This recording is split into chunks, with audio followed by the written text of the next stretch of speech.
and here's kind of what a review would look like. They would go in, they would look at the files changed. Okay, they would look to see the change right there. They would also, if we had our Scratch org system set up, you'd be able to create a Scratch org off of this feature branch and check out that change inside the org. You'd also be able to go back through and look at the commits that were made, that were a part of this. So you can click on that, look at the commits, or you can come up here and look at the commits this way and see those changes and kind of see the process that went through. We also have the user story linked here, so I can go back, check that acceptance criteria, and make sure that we are meeting that. We also look at the Capado story, should there be one, just to make sure that it exists. It has the correct metadata and dependencies.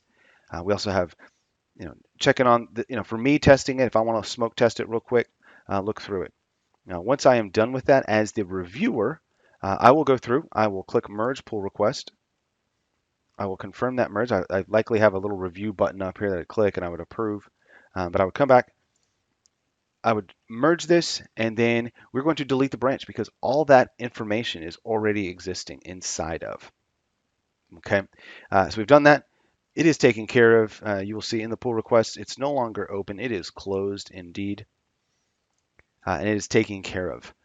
And so that's how we do this for a programmatic and kind of walk through the pull request.